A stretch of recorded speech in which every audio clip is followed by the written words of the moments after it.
Lord, ನಮಗೆ ಕರ್ತನ ರಕ್ಷಕನಾಗಿರುವಂತಹ ಯೇಸು ಕ್ರಿಸ್ತರ ಅತಿ ಪರಿಶುದ್ಧವಾದ ನಾಮದಲ್ಲಿ ನಾನು ನಿಮ್ಮನ್ನು ಹೊಂದಿಸ್ತಾ ಮತ್ತೊಂದು ಸಂದೇಶ ಜೊತೆ ನಾನು ಮುಂದೆ ಬಂದೇನೆ. ದೇವರ ಹಸ್ತವು ತಾನೇ ಕಳೆದ ದಿನವೆಲ್ಲ ನಿಮ್ಮನ್ನು ನನ್ನನ್ನು ಆತ್ಮಿಕವಾಗಿ ವಾಕ್ಯಗಳ ಮೂಲಕವಾಗಿ ಬಲಪಡಿಸಿ ಚೇತನಗೊಳಿಸಿ ಜೊತೆಗಾರರಾಗಿದ್ದು ನಡೆಸ್ತಿದ್ದಾರೆ.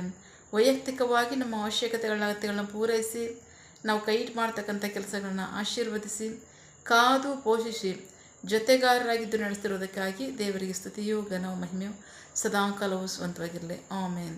ಈ ದಿನದ ಸಂದೇಶದ ವಾಕ್ಯ ಭಾಗ ಕೀರ್ತನೆಗಳ ಭಾಗ 132ನೇ ಅಧ್ಯಾಯದಲ್ಲಿ 12ನೇ ವಾಕ್ಯ.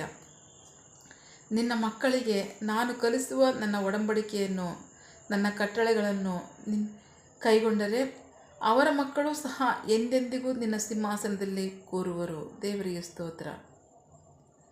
Psalms 132:12.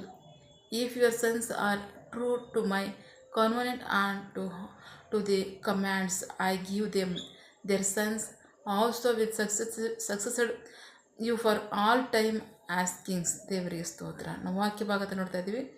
ಕರ್ತನು ಶ್ರಮಿಸಿದಂಥ ದೇವರು ಅವ್ರು ಮಾತನಾಡ್ತಾ ಇದ್ದಾರೆ. ಯಾರ ಸಂಗ ಮಾತನಾಡ್ತಾ ಇದ್ದಾರೆ ಅಂತ ನೋಡೋಣ. ಇಂದಿನ ವಾಕ್ಯ 10ನೇ ವಾಕ್ಯದಿಂದ ನೋಡೋಣ.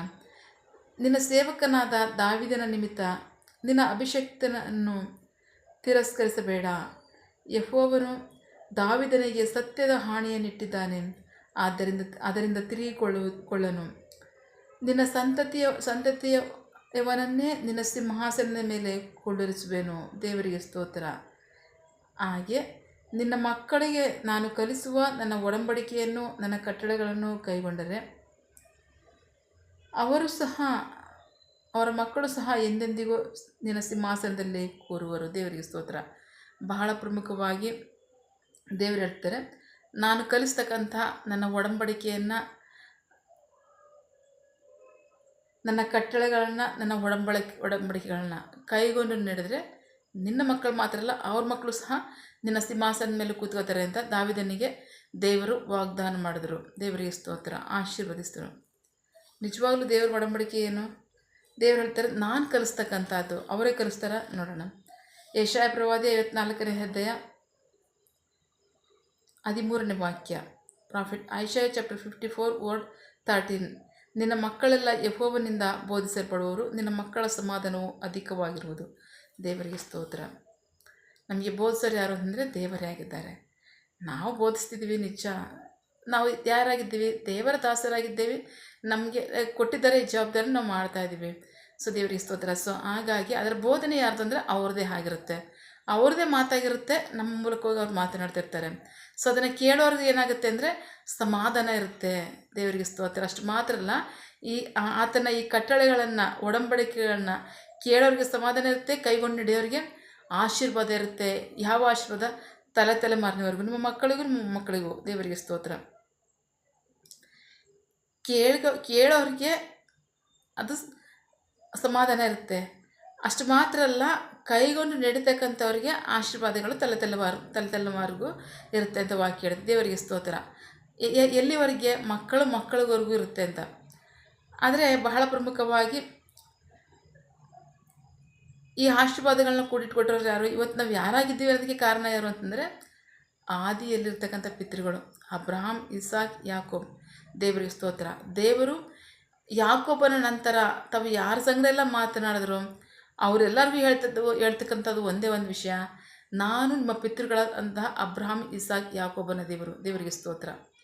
ಅಬ್ರಹಾಮನ ಸಂಗಡ ಮಾತನಾಡಬೇಕಾದ್ರೆ ನಾನು ಸರ್ವಶಕ್ತನಂಥ ದೇವರು, ನಾನು ನಿನ್ನ ಸಂಗಡ ಇದ್ದೇನೆ, ನಾನು ನಿನ್ನ ಗುರಾಣಿ ಆಗಿದ್ದೇನೆ, ನಿನ್ನ ಬಲವಾಗಿದ್ದೇನೆ, ನಾನೇ ಸಮಸ್ತವನ್ನು ಸೃಷ್ಟಿ ಮಾಡಿರ್ತಕ್ಕಂಥವ್ರು, ನನ್ನ ಮಾತನ್ನು ನಿನ್ನ ಕೇಳು, ಅದನ್ನು ಕೈಗೊಂಡು ನಡೆದರೆ ನನ್ನ ಜನಾಂಗಗಳಿಗೆ ಆಶೀರ್ವಾದ ಇಟ್ಟಿರ್ತೇನೆ. ಅಷ್ಟು ಮಾತ್ರ ಅಲ್ಲ, ನಿನ್ನ ಮೂಲಕವಾಗಿ ಎಲ್ಲ ಜನಾಂಗಗಳನ್ನ ಆಶೀರ್ವದಿಸ್ತೇನೆ. ನಿನ್ನ ಸಂತತಿ ಭೂಮಿಯ ಧೂಳಿನಷ್ಟು ಮರಳಷ್ಟು ಇರುತ್ತೆ, ಸಮುದ್ರ ತೀರದ ಮರಳಷ್ಟು ಭೂಮಿಯ ಧೂಳಿನ ಬೇಕಾದ್ರೆ ಅವನಾದರೂ ಎಣಿಸ್ರಿ ಅದು ನಿನ್ನ ಸಂತತಿಯನ್ನು ಎಣಿಸೋಕ್ಕಾಗಲ್ಲ. ಇಷ್ಟೆಲ್ಲ ವಾಗ್ದಾನಗಳನ್ನ ದೇವರು ಕೊಟ್ಟಿದ್ದು. ಆಕಾಶದ ನಕ್ಷತ್ರಗಳನ್ನ ನಿನ್ನ ಎಣಿಸೋಕ್ಕಾಗು, ಅದಕ್ಕಿಂತ ಅಧಿಕವಾಗಿ ನಿನ್ನ ಸಂತತಿಯನ್ನು ಹೆಚ್ಚಿಸ್ತೀನಿ ಅಂತ. ಇದೆಲ್ಲ ಒಡಂಬಡಿಕೆ ಅಬ್ರಾಹ್ಮನಿಗೆ. ಆದರೆ ಅಬ್ರಾಹ್ಮನ ನಂತರ ಇಸಾಕನಿಗೆ ಕಾಣಿಸ್ಕೋಬೇಕಾದ್ರೆ ದೇವರು ಹೇಳಿದ್ರು, ನಾನು ನಿನ್ನ ತಂದೆ ಅಬ್ರಾಹ್ಮನ ದೇವರು ಅಂದರು. ಅಷ್ಟು ಮಾತ್ರ ಅಲ್ಲ, ಯಾಕೋಬನ ಸಂಗಡ ಮಾತನಾಡುವಾಗ ನಾನು ನಿನ್ನ ತಂದೆ ಆದಂಥ ಅಬ್ರಾಹ್ಮ್, ಇಸಾಕನ ದೇವರು ಅಂತ ಹೇಳಿದ್ರು. ದೇವರಿಗೆ ಸ್ತೋತ್ರ. ಮೋಶೆ ಸಂಗಡ ಮಾತನಾಡುವಾಗ ನಾನು ನಿಮ್ಮ ಪಿತೃಗಳಂಥ ಅಬ್ರಹಾಮ್, ಇಸಾಕ್, ಯಾಕೋಬನ ದೇವರು. ದೇವರಿಗೆ ಸ್ತೋತ್ರ. ಅಲ್ಲಿ ತನಕ ಎಷ್ಟು ಸಂತತಿ ಬಂದಿತ್ತು? ಸುಮಾರು 400 ವರ್ಷಗಳ ತನಕ ಎಷ್ಟೋ ಸಂತತಿಗಳು ಬಂದಿದೆ. ಅದೆಲ್ಲ ಇದೆ ಬೈಬಲ್ನಲ್ಲಿ. ಆಗ ಅವ್ರು ಹೇಳ್ತಾ ಇದ್ದಾರೆ, ದೇವರು ನಿಮ್ಮ ಪಿತೃಗಳು, ಹೌದು ನಿಮ್ಮ ಪಿತೃಗಳು ಯಾರಂದರೆ ಇಂದಿನ ಸಂತತಿಯಿಂದ ನೀವು ಯಾವ ಮನೆ ತಲೆಮಾರಿನಿಂದ ಬಂದಿದ್ದೀರಾ, ಯಾವ ಸಂತತಿಯಿಂದ ಬಂದಿದ್ದೀರಾ, ಅವರು ನಮಗೆ ಪಿತೃಗಳಾಗ್ತಾರಲ್ಲ.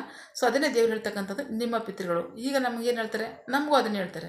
ಸೊ ಹಾಗಾಗಿ ಪ್ರೀತಿ ದೇವ್ರ ಮಕ್ಕಳೇ, ನೀವು ತಂದೆ ತಾಯಿ ಅಂದರೆ ನೀವು ಪ್ರಾಯದವ್ರು ಇರ್ಬೋದು, ಮುಪ್ಪಿನವ್ರು ಇರ್ಬೋದು, ಅದರ ಒಂದು ಜವಾಬ್ದಾರಿ ಇದೆ. ಅದೇನು ಅಂದರೆ ಮಕ್ಕಳಿಗೆ ಆಶೀರ್ವಾದವನ್ನು ಕೊಟ್ಟಿರ್ತಕ್ಕಂಥದ್ದು. ದೇವರಿಗೆ ಸ್ತೋತ್ರ. ನೀವು ಅಂದ್ಕೋತೀರಾ ನಮ್ಮನ್ನು ದೇವರೇ ಇಷ್ಟು ಚೆನ್ನಾಗಿ ಆಶೀರ್ವದಿಸಿದ್ದೀರಾ, ನಮ್ಮ ಮಕ್ಕಳನ್ನ ಆಶೀರ್ವದಿಸಿ ಅಂತ. ಮಕ್ಕಳನ್ನ ಆಶೀರ್ವದಿಸಿದವ್ರಿಗೆ ಗೊತ್ತು. ಬಟ್ ನಿಮ್ಮ ನೀವು ಸಂಪಾದಿಸಿರತಕ್ಕಂಥದ್ದನ್ನ, ನೀವು ಹೊಂದ್ಕೊಂಡಿರ್ತಕ್ಕಂಥದ್ದನ್ನ ನಿಮ್ಮ ಮಕ್ಕಳು ಸಹ ಅದ್ರ ಮುಂದುವರಿಬೇಕು. ಆಶೀರ್ವಾದವನ್ನು ನೀವು ಹೊಂದ್ಕೋಬೇಕು, ನಿಮ್ಮ ಮಕ್ಕಳು ಸಹ ಹೊಂದ್ಕೋಬೇಕು. ಮಕ್ಕಳು ಮೊಮ್ಮಕ್ಕಳು ಹೊಂದ್ಕೋಬೇಕು ಅಂದರೆ ಖಚಿತವಾಗಿ ನೀವು ದೇವರ ಆಜ್ಞೆಗಳನ್ನ ಕೈಗೊಂಡು ನಡಿಬೇಕು. ದೇವರ ಆಜ್ಞೆಗಳನ್ನ, ಕಟ್ಟಳೆಗಳನ್ನ ಕೈಗೊಂಡು ನೀವು ನಡೆಯೋದಾದರೆ, ನಂಬಿಗಸ್ತರಾಗಿ ವಿಧೇಯರಾಗೋದಾದರೆ ದೇವರಿಗೆ ಸ್ತೋತ್ರ. ದೇವರು ನಿಮ್ಮನ್ನು, ನಿಮ್ಮ ಮಕ್ಕಳನ್ನು, ಅವರ ಮಕ್ಕಳನ್ನು ಸಹ ನಾನು ಆಶೀರ್ವದಿಸ್ತೀನಿ ಅಂತ ಹೇಳ್ತಾರೆ. ದೇವರಿಗೆ ಸ್ತೋತ್ರ. ಬಹಳ ಪ್ರಮುಖವಾಗಿ ದಾವೀದನ ತಾಯಿ ಆಶೀರ್ವಾದವನ್ನು ನಮ್ಗೆ ಕೊಟ್ಟಿರ್ತಕ್ಕಂಥದ್ದು. ನಿನ್ನ ಸಂತತಿ, ದೇವರಿಗೆ ಸ್ತೋತ್ರ.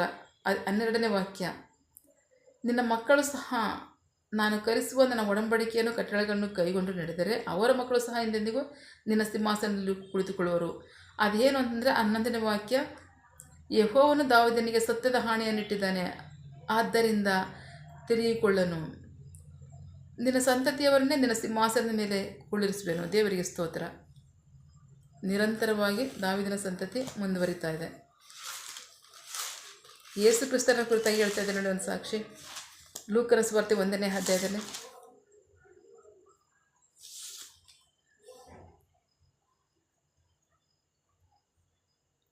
ಲೂಕನ ಸುವಾರ್ತೆ 1ನೇ ಅಧ್ಯಾಯ 32ನೇ ವಾಕ್ಯ.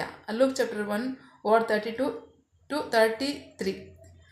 ಆತನು ದೊಡ್ಡವನಾಗಿ ಮಹೋನ್ನತನ ಪುತ್ರನೆಂದು ಕರೆಯಲ್ಪಡುವನು.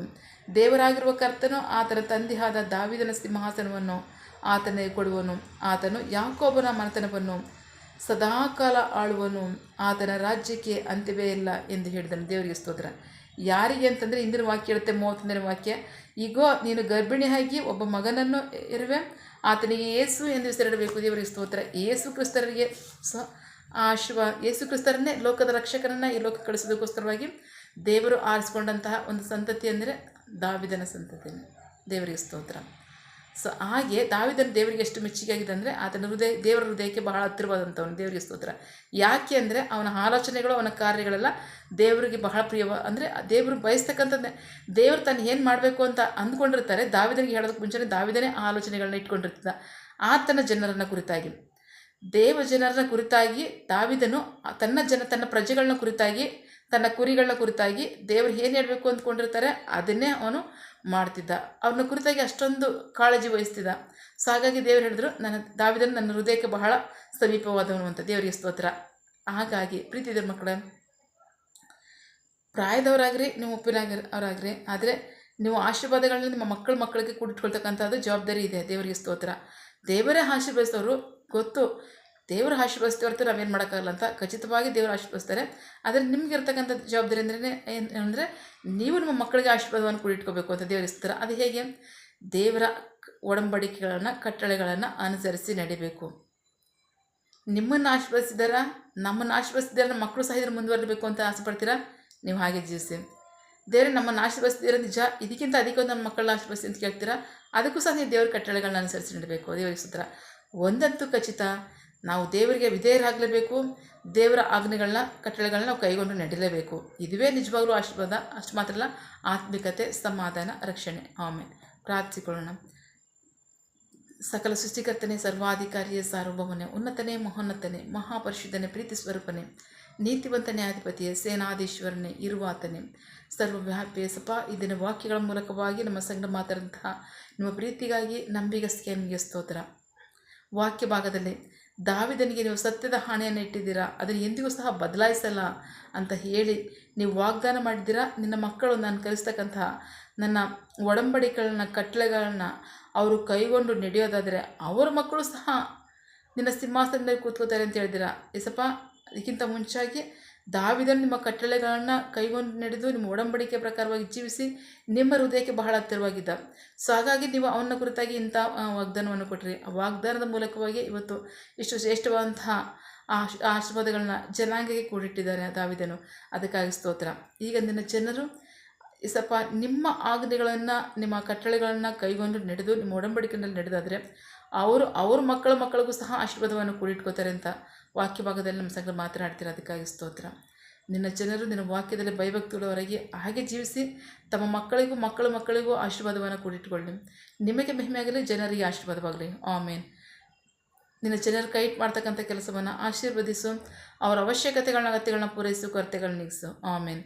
ಯಾವ ಕಾರ್ಯದಲ್ಲಿ ಅವರು ನಿರೀಕ್ಷೆ ಉಳ್ಳವರಾಗಿದ್ದಾರೆ, ಮಕ್ಕಳ ವಿದ್ಯಾಭ್ಯಾಸ, ಆರೋಗ್ಯ, ಅವರ ಜೀವನ ಅಗತ್ಯಗಳು, ಯವನಸ್ಥರ ವಿದ್ಯಾಭ್ಯಾಸ, ಆರೋಗ್ಯ, ಅವರ ಜೀವನ ಅಗತ್ಯಗಳು, ಕೆಲಸ, ಬಿಸಿನೆಸ್, ಸೇವೆ, ವಿವಾಹ ಕಾರ್ಯ, ವಯಸ್ಸಾದವರ ಜೀವನ ಅಗತ್ಯಗಳು, ಆರೋಗ್ಯ, ಸೇವೆ, ಯಾವ ಕಾರ್ಯದಲ್ಲಿ ಅವರು ನಿರೀಕ್ಷೆ ಉಳ್ಳವರಾಗಿದ್ದಾರೆ ಆ ಕಾರ್ಯದಲ್ಲಿ ತಕ್ಕ ಸಮಯದಲ್ಲಿ ನಿಮ್ಮ ಚಿತ್ತಾನುಸಾರವಾಗಿ ಅದನ್ನು ಹೊಂದ್ಕೊಳ್ಳಿ. ಆಮೇನ್.